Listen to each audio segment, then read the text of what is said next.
අද අපි කතා කරන්නේ 2025 Honda Vezel එක සම්බන්ධයෙන්.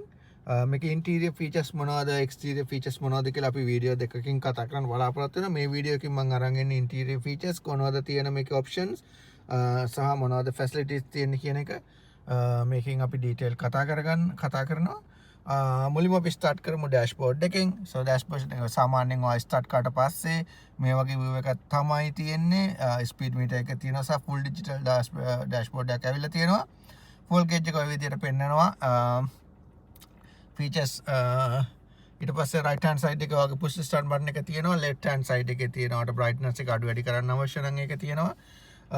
ඊට අමතරව මල්ටි ෆන්ක්ෂන් ස්ටියරින් වීල් එකක් දීලා තියෙනවා. බ්ලැක් පියානෝ ෆිනිෂ් එකක් මේකත් එක්ක ඇවිල්ලා තියෙනවා. මේකේ versions කීපයක් ඇත්තටම තියෙනවා මේ මොඩල් එකේ, බට් ගොඩක් ඒවයි මේ බ්ලැක් පියානෝ ෆිනිෂ් එකේ ස්ටියරින් වීල් එක සහ ඩෑෂ්බෝඩ් සහ අනිත් සෙටින්ග්ස් ගොඩාක් දුරට සමානයි. පොඩි ෆීචර්ස් වෙනස්කම් තමයි වෙලා තියෙන්නේ. මේ පැත්තේ දීලා තියෙනවා ක්‍රූස් කන්ට්‍රෝල් එක, ඇඩැප්ටිව් ක්‍රූස් කන්ට්‍රෝල් එකක් තියෙන්නේ. ඒ කියන්නේ ඔයාලට පුළුවන් මේක ඔබලා ඔයාගේ ඉස්සරහින් යන කා එකක් හරියටම ඩිස්ටන්ස් එකකින් ෆලෝ කරන්න. හොඳට ඩෑෂ්බෝඩ් එක දිහා බලාගෙන ඉන්න මේ ස්විච් එක තමයි ඔයාලට තියෙන්නේ. ඒක ඩිස්ටන්ස් එක තීරණය කරන්න. එයා ඔටෝ ෆලෝ අප් කරගන්නවා ක්‍රූස් කන්ට්‍රෝල් එක ඇඩ් කරාට පස්සේ. ක්‍රූස් කන්ට්‍රෝල් ස්විච් එක ඔන් වෙලා තියෙනවා. මම ඔෆ් කරනවා. ඔන් වෙලා තියෙන වෙලාවට ඔයාලට මේ බටන් එක ඔබලා ඔයාලට දෙන්න පුළුවන් ඩිස්ටන්ස් එක දැනට මම තියලා තියෙන්නේ 1යි. සෝ ඔයාලට මේ ඩිස්ටන්ස් එක අඩු වැඩි කරගන්න පුළුවන්. ඔයාලට පේනවා හොඳට බැලුවත් පේනවා කොච්චර, ඒ කියන්නේ ඔයාලට ෆුල් දෙන්න පුළුවන් අවශ්‍ය ඩිස්ටන්ස් එක, මේ දෙන ඩිස්ටන්ස් එක, මේ ગેප් එක එයා මේන්ටේන් කරගන්නවා ඔටෝමැටිකලි. සෝ ඒක තමයි ක්‍රූස් කන්ට්‍රෝල් සම්බන්ධයෙන්. ඊට පස්සේ ඔයාලට මේකේ පුළුවන් මේ ෆීචර්ස් එක ඔන් කරාට පස්සේ මේක ඔයාලට ලේන් ඩිපාචර් සෝ ඒකෙන් වෙන්නේ ඇත්තටම මේ ලේන් එක ඔයා ඒ ලේන් එකේ මේ බටන් එක තියාගෙන යනවා. මෙයා ඔටෝමැටිකලි ඩිටෙක්ට් කරගන්නවා ලේන් එකේ ලයින් ඇඳලා තියෙනවා නම් හයිවේස් වල වගේ යද්දි ලයින් එක ඩිටෙක්ට් කරගෙන කායක ස්ටියරින් වීල් එක ඔටෝ එයා ටර්න් කරගන්නවා. මොකද ඔයාගේ අත් දෙක ස්ටියරින් වීල් එකේ තියාගෙන ඉන්න ඕන. එහෙම නැති වුණොත් එරර් මැසේජ් එකක් එනවා. හැබැයි ඔයා හරියටම හොඳ හයි ස්පීඩ් ඒ කියන්නේ හරි හොඳ හයිවේ එක වගේ යන්නේ නැත්නම් වෙනත් වාහන තියෙනවා නම් මම මේක රෙකමන්ඩ් කරන්නේ යූස් කරන්න කියලා. ලංකාවේ වගේ රටවල් වලට හේතුව ගොඩක් කට්ටිය ට්‍රැක් අදාළ ට්‍රැක් එකේ සෙන්ටර් එකේ යන්නේ නැත්නම් ඔයාට මේක හරි කරදරයක් වෙනවා. මෙයා ඔටෝමැටික්ලි සෙන්ටර් කරගන්න try කරනවා හින්දා. ඊට අමතරව ෆීචර්ස් ඔෆ් කරන්න ක්‍රූස් ටික දීලා තියෙනවා. normal standard මේ පැත්තේ දීලා තියෙනවා. ඔයාට multi function steering wheel එකේ මේක media left right move කරගන්න ඔයාගේ player එක සහ අනිත් option. මෙතනින් ඔයාට පුළුවන් මේ dashboard එකේ තියෙන options ගොඩක් වෙනස් කරගන්න. මේකෙන් ඔයාට මේක rotate කරන්න පුළුවන් සහ බලන්න පුළුවන්. ඔයාට මේ බලන්න පුළුවන් මොනවද මේ features දීලා තියෙන්නේ කියලා. low speed road departure සහ එක දේවල් ගොඩක් මෙතන settings හදා ගන්න පුළුවන්. මේ කාර් එකට අවිල්ලා තියෙන මේ ස්ටෑන්ඩඩ් එන ෆීචර්ස්. මේකේ අන්ඩු බටන් එකක් අවශ්‍ය නම් තියෙනවා. ඊට අමතරව ඔයාට මේක ප්‍රෙස් කරලා බැක් ගිහිල්ලා ඔයාට මේක මම ආයෙසරයක් ප්‍රෙස් කරන්න. දැන් right so මේක අන්ඩු ගියාට පස්සේ ඔයාට මෙතන ෆීචර්ස් ටික බලා ගන්න පුළුවන්. මේකේ තියෙන ගොඩක් alarm system ඒක ගොඩක් හොඳ ෆීචර් එකක් මම කියන්න ඕනේ. speed alarm system setup කරගන්න පුළුවන් ඔයාට අවශ්‍ය නම්. මෙතන ඔයාට speed alarm system original blank දෙකක් එනවා. ඔයාට දෙන්න පුළුවන් මොන හරි warning එකක් ඔයාට දෙන්න. ඔයාගේ car speed limit එක මම set up කරලා තියෙන්නේ 45ට. exceed කරොත් මට පොඩි beep එකක් දෙන්න. අනිත් second එක දීලා තියෙන්නේ මම 75ට. ඔයාට මේ click කරලා ඔයාට edit කරගන්න පුළුවන්. මේ අතර අපිට move වෙන්න පුළුවන්. ඔයාට ඕන first එක edit කරගන්න ඔයා ඒකට ගිහිල්ලා click කරන්න පුළුවන්. cancel කරන්න පුළුවන්. ආයෙ on කරන්න පුළුවන්.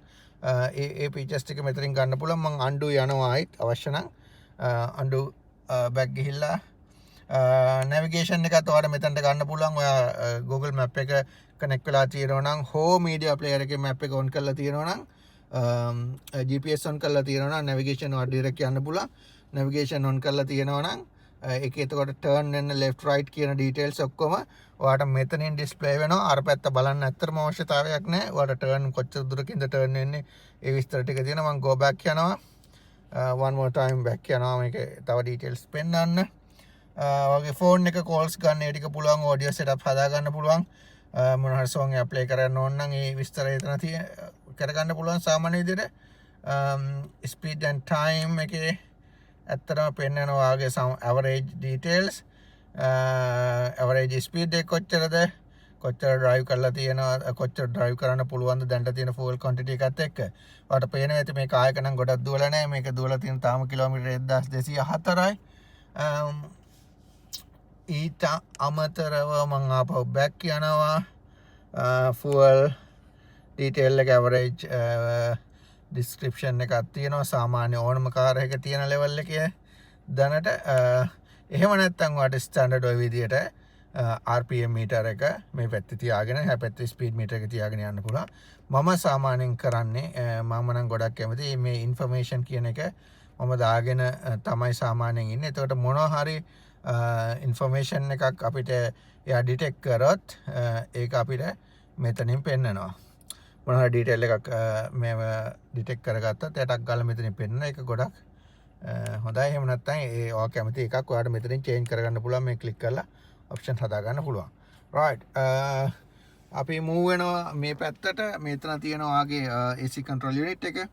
so මෙතන AC එක on කරලා ඔයාලට අඩු වැඩි කරන්න පුළුවන් fan speed එක. right so මේක අඩු වැඩි කරන්න පුළුවන්. මෙතනින් ඔයාලට පුළුවන් හරි ඔයාලට හොඳට feel වෙන touch එකක් තියෙන්නේ ඇත්තටම.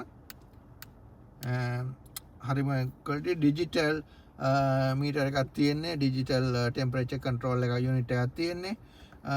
ඊට අමතරව මෙතන තියෙනවා USB port දෙකක් සහ ගොඩක් හොඳ නිමාවකින් හදලා තියෙන මෙතන gear lever එක තියෙනවා. මෙතන පොඩි switch එකක් තියෙනවා. ඔයාලට press කරන්න ඒක පේන්නේ නැහැ. සමහර විට side එකෙන් පේනවා ඇති මේ lever එක press කරලා තමයි ඔයාලට handle එක එහාට මෙහාට කරන්න තියෙන්නේ. sport feature එක අවශ්‍ය නම් තියෙනවා. ස්පෝට් වගේ ඒ කියන්නේ මැනුවල් කාර් එකක් වගේ ඩ්‍රයිව් කරන්න කැමති කෙනෙක් ඉන්නවනම් ස්පෝට් මෝඩ් එකට දාගත්තට පස්සේ මෙතනට ඔයාලට ඇවිල්ලා තියෙනවා කන්ට්‍රෝල් දෙක ප්ලස් මයිනස් මැනුවල් ඔයාලට ගියර් චේන්ජ් කරගන්න පුළුවන්. මෙතන මේ පැත්තේ මයිනස් මේ පැත්තේ බලුවොත් ප්ලස් තියෙනවා. එතකොට මේක ස්ටියරින් වීල් එකත් එක්ක රොටේට් වෙනවා. සෝ ඔයාලා හරිය ලේසියෙන් ඔයාලට මැනුවල් යන්න පුළුවන්. ඔයා ස්පෝට් මෝඩ් එකට කැමති නම් ඔයාලට කැමති ගියර් එක යන්න පුළුවන් කමක් තියෙනවා. එයා බෑග්ස් ඇවිල්ලා තියෙනවා මෙතන සහ තව එයා බෑග්ස් ගොඩක් තියෙනවා. මම හිතන්නේ 6 එයා බෑග්ස් මේ කායකට ඇවිල්ලා තියෙනවා. ඊට අමතරව කප් හෝල්ඩර්ස් එක මෙතන තියෙන ගොඩක් හොඳ ආම් රෙස්ට් එකක් තියෙනවා. ලෙදර් ෆිනිෂ් එකක් එක්ක ගොඩක් හොඳ. ඒක දැනනවා හරි නිකන් මේක නිකන් හරි ලූස් ගතියක් නෑ. හරි නිකන් හොඳ තද හොඳ ෆිනිෂ් එකක් මේකේ තියෙනවා. අට දැනනවා ඒක නිකන් ඒක ඕපන් කරද්දී හොඳ කම්ෆර්ටබල්. ඒ වගේම මේ සයිඩ් වලටත් දීලා තියෙන දැන් කකුල ටච් වෙන පැත්තන සයිඩ් එකටත් ඔක්කොම දීලා තියෙන්නේ ලෙදර් කරපු කුෂන් එකක් වගේ ගොඩක් හොඳ ෆිනිෂ් එකක් තියෙනවා. soft touch ලෙදර් ෆිනිෂ් එකක් දීලා තියෙනවා. මේ ස්ටියරින් වීල් එකක් තියෙන්නේ ඇත්තටම ලෙදර් ෆිනිෂ් එකක් ගොඩක් හොඳ නිමාවක් මේකේ තියෙනවා. ඊට අමතරව මේ උඩ තියෙනවා සෙන්සර්ස් කීපයක් මේ හරියේ මේ සෙන්සර්ස් අපිට මේකෙන් ගොඩක් දේවල් ඔටෝමැටික් ඩිටෙක්ට් කරගන්නවා. රේඩාර් යුනිට් එක තියෙනවා टॉप මෙතන හයි කරලා ඒකෙන් ඉස්සරහා සෙන්සර් ටික අපි ඊළඟ වීඩියෝ එකකින් එක්ස්ටීරියර් ටික කතා කරනවා. ඒක බලන්න ඔයාලා. මම මීඩියා ප්ලේයර් එකේ තියෙන ෆන්ක්ෂන් සම්බන්ධයෙන් වෙනම වීඩියෝ එකක් කරනවා. මේකේ මොකද ගොඩක් සමහර වාහන ඩොමස්ටික් ඇවිල්ලා තියෙන ෆීචර්ස් ඒකේ තියෙන ගොඩක් ඔප්ෂන් ගොඩක් කට්ටියට මොනවද කරන්න පුළුවන් කියලා සමහර අය දන්නේ නැහැ. සමහර අයට ඒක සමහරලාට ඉංග්‍රීසි වලින් ඇවිල්ලා නැත්තම් හොයාගන්න අමාරුයි. නමුත් මම ඒකට වෙනම වීඩියෝ එකක් කරනවා. මොනවද තියෙන ෆන්ක්ෂන් මොනවද කරන්න පුළුවන්. ඔයාලට උදාහරණයක් විදිහට ඔයාලට කායකින් එළියට යනකොට ඔටෝමැටික් ඩෝස් ලොක් වෙන්න, ඩෝස් අන්ලොක් වෙන්න, ඒ වගේ දේවල් මේ වෙහිකල් සෙටින්ග්ස් වල ගොඩක් ෆීචර්ස් දීලා තියෙනවා. ඔයාලට මොනවද කරගන්න පුළුවන්. ඒ සමහර ඒවා ඔයාලට ඩෑෂ්බෝඩ් එකෙන් ඇත්තටම කරගන්න පුළුවන්. මේ මෙතන මෙතනිනුත් කන්ට්‍රෝල් කරන්න පුළුවන්. නමුත් සමහර ෆීචර්ස් මෙතනින් කන්ට්‍රෝල් කරගන්න පුළුවන්. ඔයාලට පේන ගොඩක් ෆීචර්ස් ඇවිල්ලා තියෙනවා. මෙතන මේක ඇතුළ කියන්නේ එයා pressure temperature light setup door windows setup lock වෙන හැටි මීටර් සෙටප් ගොඩක් දේවල් මේකේ තියෙනවා. අපි මේකට ඩීටේල් වීඩියෝ එකක් පස්සේ කරන්න බලාපොරොත්තු වෙනවා. ඒක ඔයාලා අපිව සබ්ස්ක්‍රයිබ් කරගෙන තියාගන්න. අලුත් වීඩියෝ එක ආපු ගමන් ඒකට ඔයාලා බලන්න පුළුවන්. ඊට අමතරව මේකේ මේ අතරම නිකන් අර ගොඩක් ස්මූත් වැටෙන්නේ නිකන් ටක් ගාලා වැටෙන ප්ලාස්ටික් ඒ වගේ ගතියක් නැහැ. ගොඩක් හොඳ ෆිනිෂ් එකක් තියෙනවා. මේ වුණත් හරි soft interior තියෙන්නේ මේ soft leather finish එකක් එක්ක ඇවිල්ලා තියෙන්නේ chrome finish එකක් ඇවිල්ලා තියෙනවා AC vented අවශ්‍ය නම් ඔයාලට turn off කරන්න පුළුවන් මෙතන ඒක සම්පූර්ණ close කරන්න on කරන්න off කරන්න පුළුවන් ගොඩක් හොඳ sound එකක් තියෙනවා මෙතන features ටිකක් තියෙනවා මෙතන ඔයාලට auto parking headlight adjustment එක එතන ඇවිල්ලා තියෙන option තාපඩි hole එකක් අතර මෙතන තියෙනවා මේ පැත්තේ තියෙනවා ඔයාලට standard එන function ටික mirrors turn off මේ mirrors හකුල ගන්න දිගාරින්න සහ ඒ windows function ටික standard විදිහට ඇවිල්ලා තියෙනවා ඊට අමතරව මෙතන තියෙනවා තව features ටිකක් add වෙලා ඒ ටික ඇත්තටම කතා කරන්න අමතක වුණා වීඩියෝ එක ගොඩක් දික් වෙයිද දන්නේ මෙතන තියෙන ඔයාලට eco mode අවශ්‍ය නම් eco mode යන්න holding brake hold මේ brake holding නෙමෙයි ඇත්තටම ඔයා මොන හරි කන්දක වගේ කඳු බෑවුමක වගේ යනවා නම් ඒක එතකොට auto control කරගෙන යන මේ switch එක ඔයාලට on කරන්න පුළුවන් off කරන්න පුළුවන් ඒක hill ඔයාලට වැටෙනවා දැන් මේ switch එක on කරලා තියෙනකොට information board එකේ වැටෙනවා hill control ඒක කොච්චර angle එකක් වෙනකන් control කරනවද කොච්චර speed එකක්ද කියන එක සිස්ටම් එකකින් ඔටෝමැටිකලි කරගන්නවා ගොඩක් වරි වෙන්න හොඳ නැහැ නුවරඑළිය පැත්තේ වගේ එහෙම යනවනම් මේ ෆීචර් එක ගොඩක් වැදගත් ඊට පස්සේ ඊට අමතරව මෙතන ඔටෝ ඉලෙක්ට්‍රොනික බ්‍රේක් එකක් තමයි තියෙන්නේ හෑන්ඩ් බ්‍රේක් එකක් so turn off turn on තියෙනවා එතකොට ඒක ඔයාලට පේනවා ඇති මම දැන් මේක turn off කරන්න බලනවා මට එලාම් එකක් ආවා මොකද බ්‍රේක් එක පා ගන්න නැතුව මොකද ඉන්ෆර්මේෂන් පැනල් එක මගේ ඔන් වෙලා තියෙන්නේ. ඒතකොට මේක මම මේ පැත්තෙන් කරන්න හදනවා මේක turn off කරන්න හදන්නේ. නමුත් එයා මැසේජ් එක එනවා මේක කරන්න එපා කියලා මම බ්‍රේක් පැඩල් එක පාගලා turn off කරත් එයා අයින් වෙනවා එතනින්. ප්‍රශ්නයක් නැහැ turn off කරගත්තා. මම ආපහු turn on කරනවා. ඊට බ්‍රේක් හෝල්ඩින් ඔප්ෂන් එක තියෙනවා ට්‍රැෆික් එක වගේ යනවනම් ඔයා බ්‍රේක් එක පාගගෙන ඉන්න කිසිම අවශ්‍යතාවයක් නැහැ. මෙයා බ්‍රේක් එක හෝල්ඩ් කරගන්නවා. ඔයා සාමාන්‍යයෙන් ඩ්‍රයිව් කරන් යනකොට බ්‍රේක් හෝල්ඩ් ඔප්ෂන් එක ඔන් කරලා තියෙනවනම් ඔයාලට පේනවා ඩෑෂ්බෝඩ් එක දැන් ඔන් වුණා එක.